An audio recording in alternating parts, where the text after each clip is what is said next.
Hi everyone, Sarks here, and I guess I'll call this one Sarks Surmises, since Ridley's had the whole catchy name thing and all that. Anyway, here are my organized thoughts on E3. A little scripted, but also a little not, so let's jump right in. So what do we know? Well, firstly, there will be a supposedly new Fire Emblem game this year. Based on the success of Echoes, we can safely assume there may be another 3DS title in the works. That's for a later time, but for now I'm just going to say that yes, we will see Fire Emblem shown this E3 because they did say it would be for this year, and it just makes sense. If it's not going to be for this year, they're still going to show it anyway, just to update fans on whether or not we can expect it this year or at a later date. So Luigi's Mansion is most likely not getting any Switch treatment, as the 3DS port may have stunted those chances, or oppositely, it may have bolstered interest in the franchise, leading Nintendo to release a third installment on the Switch. So maybe we'll see another Luigi's Mansion game. We don't know what it means for them to release a remake on the 3DS. We do know that with games that have seen kind of 3DS and Switch dual support, I can't really name off the top of my head, but I mean, Zelda just comes to mind. And of course, if I'm going to talk about even Pikmin being a potentiality, even though they released Hey Pikmin, it's kind of along the same logic. You know, Pikmin was a console game, Luigi's Mansion was a console game, then they put it on the 3DS, they gave it some 3DS support, and it's still not out of the question that we would see a console game from that franchise. So, in any case, I digress. So Bayonetta 3 was already announced last year. Chances are a trailer is possible, like a full-fledged trailer this time. Metroid Prime 4 was teased, almost ensuring, at the very least, a slight mention of it this year, if not a fully fledged trailer. The new Yoshi game has still yet to be fully explained in detail. Most likely this is the time for that game. Smash Brothers will undoubtedly be shown in the Direct. Pokemon Let's Go, those games will likely also be shown in more detail. Some newer Pokemon may be revealed, as some were teased in the last trailer. The 2019 Pokemon game may show up, but this is unlikely. They very well could, but again, it is rather unlikely. Mario Tennis Aces will, again, undoubtedly be shown in some small form, considering it's kind of the big, most, I guess it's the soonest release that they have coming for them right now, and they like to do this a lot with games that are up and coming, like ARMS. I remember they had coverage for ARMS up until, like, the month it released, so, yeah, I would place some bets on Mario Tennis being shown in at least a small form. The Octo expansion may see newer details and a solid release date. So, I think the Octo expansion is another safe bet, just because that is kind of right around the corner, or at least we think it's right around the corner. It's summertime now, so really, Nintendo could pull a whole, it's coming right now sort of thing. I doubt it. I really doubt that that's the case, but we definitely will hear more information about it. So Xenoblade Chronicles 2 earlier was already teased to have its big story expansion revealed soon. A likely candidate for the E3 Direct, I would say. Xenoblade Chronicles 2's story expansion has been hinted at, kind of in a sense that it will happen, and it will include new areas and new characters and things like that, but I think we need a little bit more specificity on that, and perhaps some gameplay of it as well. I think that would be really cool. Kirby Star Allies still has one more guest character to announce for its second DLC wave, and this will most likely be shown. And moving on, while Mario Odyssey has been releasing periodic free costumes, fans have been requesting a new DLC kingdom since the game's release. While never confirmed, this is the state of things for the fanbase. So I'll talk about this a little bit more in depth later, but I do think that Mario Odyssey is in dire need of some kind of expansion. They've been doing very well with these periodic costume updates, but costumes are not incredibly important to me, as well as I'm sure a lot of people would like to say that new modes, new kingdoms, new characters to play as would definitely be considered a worthy addition to the Mario Odyssey game. Everyone loved Balloon World, it seemed, and it gave a lot of replay value to the game. I would not be surprised if they added a couple of new modes along with some new areas to explore for a big blowout E3 expansion for Mario Odyssey. Grezzo, the studio behind the Legend of Zelda 64 remakes on the 3DS, as well as Link Between Worlds, are said to be working on a new game. So, what form that takes, we don't know. We don't even know if they're going to be working on something Zelda-related, but they very well could. I mean, we know that they're possible of other things. As far as I remember, the development studio behind Ever Oasis was actually Grezzo. So they are capable of doing things of their own accord. They're not... they don't belong to Nintendo as just a remake machine and or let's make more Zelda spin-offs machine. They have some individual ideas of themselves too, so we'll see how that turns out. But I want to put my money on a new Zelda game, which I will talk about later. So Retro Studios, while not working on Prime 4, has been rumored to be working on a new Star Fox game, and I've gone on Twitter, and I've spoken about this on stream, but I'll say it again, I have seen some pretty conclusive evidence that leads me to believe that this rumor is true. Again, take it with a grain of salt because it very well may not be, because all we're dealing with is information here, but as far as what I've seen, I think it is a safe bet. If not, I wouldn't actually be disappointed about that because that would just increase the chances of a F-Zero game actually appearing on the Switch as opposed to a Star Fox Racing game, but I digress. Anyway, so moving on here, what games have been announced? That is, we know they exist and we know they're coming.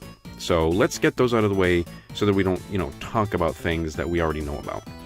So we know about Fire Emblem, we know about Luigi's Mansion, we know about WarioWare Gold, we know about Bayonetta 3, we know about Metroid Prime 4, Yoshi, Pokemon Let's Go, Pokemon 2019, Mario Tennis, Splatoon 2 Octo Expansion, Captain Toad Treasure Tracker, and obviously Smash Brothers. We know that those exist.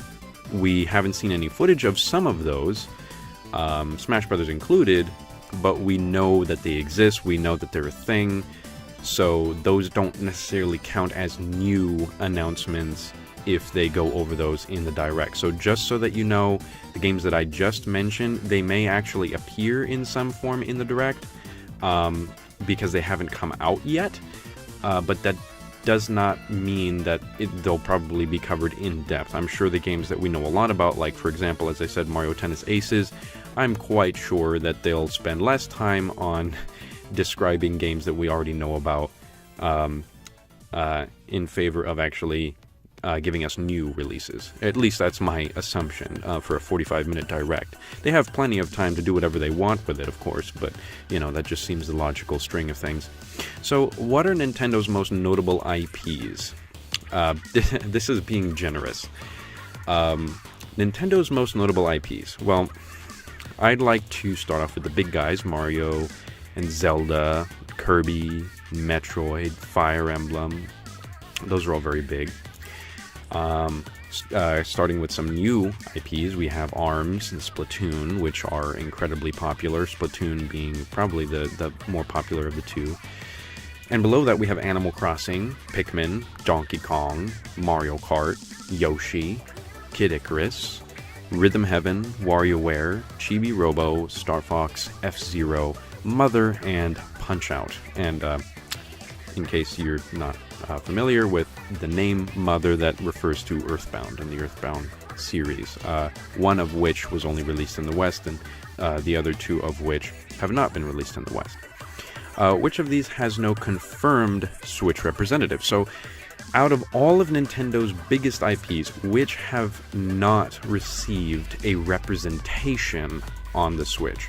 Well, it's actually quite a small number. They've almost covered every single one of their major bases.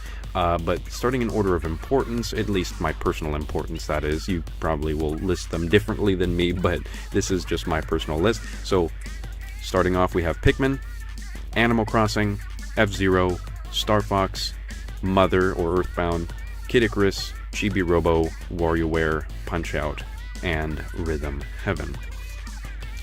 Now, kind of, let's try to narrow this down a bit, because obviously listening to that list, you probably can sense that some of those games are much more important than others. So let's whittle this down. So which have been predominantly home console releases? Well, that would be Pikmin, F-Zero, Star Fox, Mother, and Punch-Out. And you know, Punch-Out, let me just say a quick note on Punch-Out. Punch-Out, I'm sure, is a loved franchise by a lot of people. I love Punch-Out. But as far as its importance is concerned, I'm putting it especially low because we know that ARMS is particularly... its existence makes it redundant. I'll talk about that later, but this is just to say, of course, that I highly doubt Punch-Out will appear in any form. But I included it on there just because of the fact that Nintendo seems to be a little bit more aware of their older franchises now, especially since Punch-Out was released on the Wii and Little Mac was in Smash Brothers. Just makes sense. So I included it just out of, just based on those facts alone. As far as Pikmin is concerned, it's at the top there because F-Zero, Star Fox, Mother, and Punch-Out don't seem to me as important as those. And when I mean predominantly home console releases, you might be thinking, well, Animal Crossing was on home consoles. Yes, but not predominantly. It was half and half, and I'll get to that in a second. But those franchises that I've just listed have been mostly on consoles, which have been predominantly handheld. Well, we have Kid Icarus, WarioWare, and Rhythm Heaven. Those are franchises which we actually know are some of which are getting new games, some of which have recently gotten new games, and which have been both home console releases and handheld releases about equally. That would be Animal Crossing, and that would also be Chibi Robo, as we've seen Ziplash and we've seen the original GameCube game. And as for Animal Crossing, we've had Animal Crossing on the GameCube, Animal Crossing on the Wii, but we've also had Animal Crossing Wild World for the DS, as well as Animal Crossing for the 3DS in the form of New Leaf. Now, based on this information, what are my predictions for Nintendo's E3 press conference? Well, Pikmin is a top contender. You guys know I'm a big Pikmin fan, but Pikmin is a top contender just on its position as an important console IP with no Switch representative. What form will this take? Who knows? They could port the last 3 games or announce the 4th game. Looking at the Metroid model, we can see that Prime 4 was announced, but not the Prime Trilogy, although that still has a decent possibility of being shown. But anyway, going by that logic, the logic of Splatoon 2, really, Nintendo isn't afraid of releasing sequels on the Switch without porting over the game that preceded it. Pikmin 4 is actually a safer bet than a re-release trilogy through this logic alone. So, as for the Prime Trilogy, we haven't heard an announcement from it, but we've heard an announcement for 4, which basically completely ignores the last 3 games in terms of, we don't mind releasing sequels on the Switch without bringing in the rest of the games, just as much as Splatoon 2 didn't mind not bringing over Splatoon 1 in order to play the second game. And, you could argue, well, yeah, it's a multiplayer game. Completely agreed there, but just as examples for Nintendo not really caring if they release a numerical sequel on the Switch. It doesn't seem like they're afraid of alienating anybody who might feel, I'm coming into this franchise a little bit too late. I think Nintendo is perfectly fine with releasing numerical sequels, despite the fact that it may actually turn people off from playing those games because they're afraid that they might be missing something. Now, we don't know if Nintendo is taking countermeasures to this and deciding, hey, we're going to release games We're going to release all the past games too eventually, but not at this point. We don't know if they're going to do that yet, but just based on what we do know, I think it's a safe assumption that Pikmin 4 by itself, without any previous re-releases, is actually more likely than re-releases just predicated on that fact alone. So anyway, moving on. So Animal Crossing. You guys know I like Animal Crossing. Animal Crossing has explored console and handheld territories equally thus far, and so the time seems right for a new title, being that, Animal Crossing as a franchise has been on both portable and home console platforms, and considering especially that the Wii U saw no mainline Animal Crossing releases, the Switch being a hybrid of both kinds of Animal Crossing experiences, it seems logical with the success and long lifespan that New Leaf enjoyed on the 3DS would encourage a new game in the series. Hopefully, this time sporting all the features of the previous games in one concise package. Enough said. So Star Fox. Star Fox seems to be growing in popularity among Nintendo's teams, and this isn't a bad thing. Zero, although received with mixed reactions, was proof that Nintendo was willing to revive long-thought-dead franchises for newer generations. This lends credence to a new Star Fox game, but perhaps it lends credence to Nintendo's new philosophy that utilizing all of their existing IPs will cash in on adult fans who have waited for so long to get a new game in their beloved franchises. So games like F-Zero and especially Mother 3, also known as Earthbound 2 again, which was hinted, by the way, from Reggie last year, are equally good candidates for Switch releases.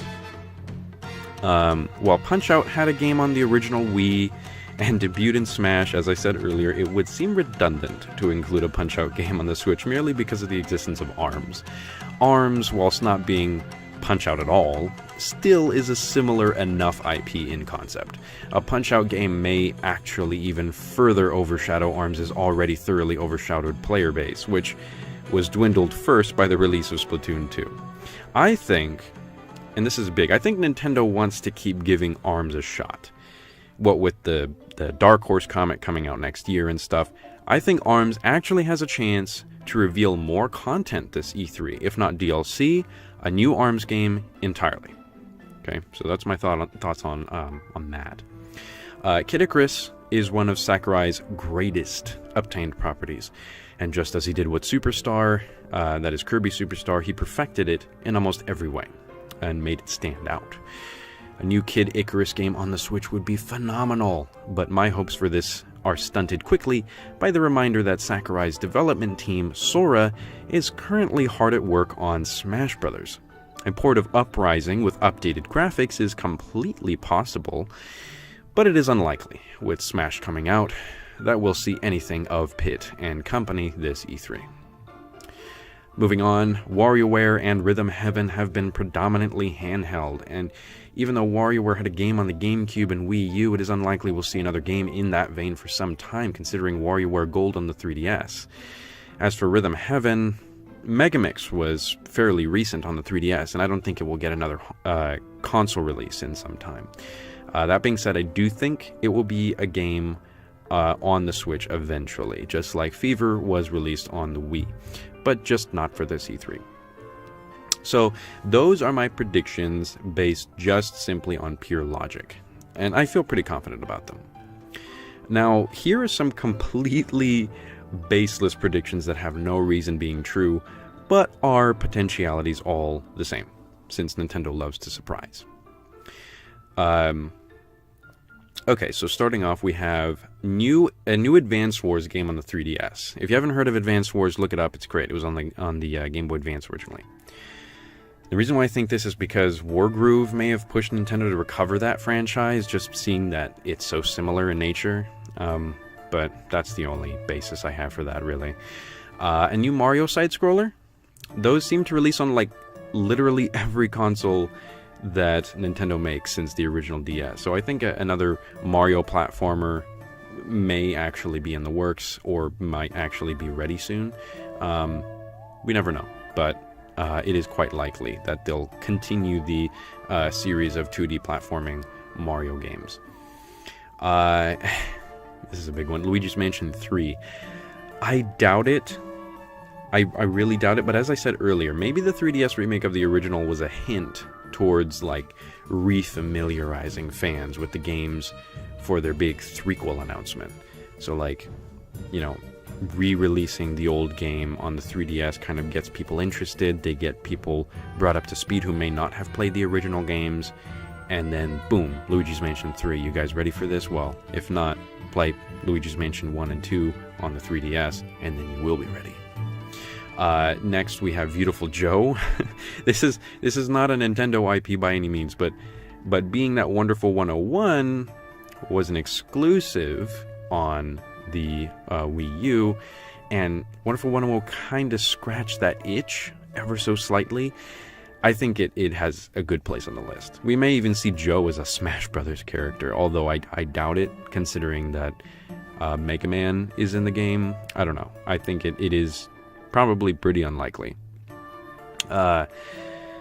Skyward Sword Remaster. Just makes sense. It just makes sense. They already have the engine ready, and the gyro controls on Joy-Con makes complete sense. There's so much going for a Skyward Sword remake on Switch, it's not even funny, so I'm just going to throw that out there.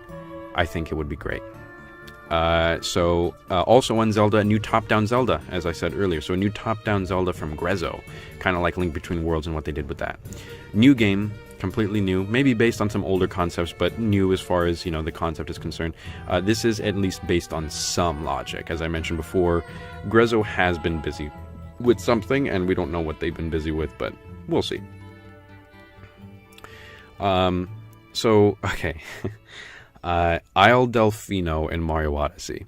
Now, this is kind of not super baseless, but fans have been so stinking loud about this one, and Nintendo knows that we love that game. Nintendo knows that we love that game. Why else would they have used Mario 64 and Sunshine as advertising points for Odyssey? Like, both of those games were in big neon text when they were advertising Mario Odyssey, saying, oh yeah, we're doing it just like 64 and Sunshine. Well, we got Mushroom Castle in Odyssey, which is 64's hub world. Why not Sunshine's? Just makes sense to me if those were the two main inspirations for the game. If they do this, it will most likely come in the form of an expansion. And this is where it gets kind of out there. That expansion, I think, will include all of the extraneous islands that are a part of Isle Delfino, as well as the attractions that it has. So it'll be just a fully fledged Isle Delfino remake, the entire island, not just the main town, but just all of the extraneous islands like Gelato Beach and Bianco Hills, stuff like that. Oh, and just like Peach's Castle, the moons will actually be Shine Sprites. It has to happen. And as a cherry on top, Luigi will be playable. On the subject of Odyssey, another expansion will be announced for 2019, which is Mario Galaxy themed. And the Comet Observatory from the first game will be open for exploration, as well as a few galaxies from the original game. Yoshi will be there too, just like in the castle, and you will gain the ability to spin, probably getting that ability from Rosalina. Or you just get to play as her, as well as Peach, or something like that. I don't know. Okay, so moving on from Mario, not only will we get Pikmin 4, but it will feature every playable character we've seen in the games before, and it will have a Piklopedia and the most traversable areas we've ever seen in a Pikmin game. So it'll be the biggest, baddest, most awesomest Pikmin game out there. Why is this on the completely baseless logic list? Well, because this is just wishful thinking, and if they do this, I will be a happy camper. But I think predicting that Pikmin is just gonna show up at E3 is already risky enough. I'm going to put this on the less likely list, just based on the fact that just wanting anything Pikmin related at E3 just by itself is a dangerous thing to say. So I'll leave that there. So what was I? Mother 3. So Mother 3 will actually be announced, and it will have swappable graphics options a la Halo Anniversary. It will have 2.5D visuals, swappable with the original 16-bit graphics. This may also include the original Earthbound bundle with it, given the same treatment. So that's kind of out there, but I feel like this long without Earthbound 1 or 2, they have to have been working on something a little bit more concrete for that franchise, and I think what that is they give it the Chrono Trigger treatment, where they just decided, hey, we're gonna not only give you the game, but we're gonna give you kind of an anniversary edition. I don't even know if it's Earthbound's anniversary or not, but we're gonna give you kind of like we're gonna give you a complete remaster of the game as well as the old game if you so desire. So that's why it's not going to be on Virtual Console, is kind of the idea there, is that it's not a Virtual Console game, it's just a complete re-release, remaster kind of hybrid. So next we have a Solid Spyro announcement for Switch. So I think everyone believes this already, just predicated simply on the fact that we already have a Crash game coming to the Switch. Just makes sense to me. So anyway, there will be a new adapter for Smash Brothers. It's kind of awkward plugging in a Wii U accessory on the Switch, so I think they will have another adapter for the GameCube controller. Smash will have a cinematic story, and Sonic won't just show up at the very freaking end of the game this time. He'll be there from the very beginning, and I'll be perfectly happy with that. Okay, so going back to Pikmin 3 will be ported to the Switch, with new features to Story Mode. Whatever that takes, I don't know. Maybe you'll be able to play as Olimar, and maybe play what he's doing during Pikmin 3, so that it kind of explains what, how he got where he was. Maybe, just having that be a new chapter in the game that just basically explains the fuller context of the third game's story, and then springboarding off of that, have that Pikmin 4 announcement. Let's see. Along with Fire Emblem Switch, Path of Radiance and Radiant Dawn will be bundled and ported alongside it. There will be another Echoes game, but I'll leave that for Clover to explain in another video. Don't ask me how, but we'll see some Mighty Switch Force. We just will. Don't ask me how. We just will.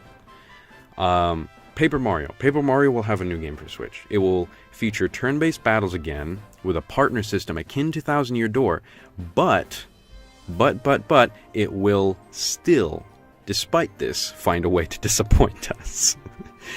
And finally, the big one, Reggie will kill someone on stream. Okay? Reggie will literally vaporize a man on stream. This will happen. I don't know why I even put this in the least likely ridiculous list. I'm pretty sure Reggie is going to kill someone. That just seems very logical to me. But anyway, that's it, you guys. That's my total thoughts and predictions for tomorrow's E3 announcement. Oh my gosh, get ready, people. This is the big one. Thanks for watching, everybody. Sarks out.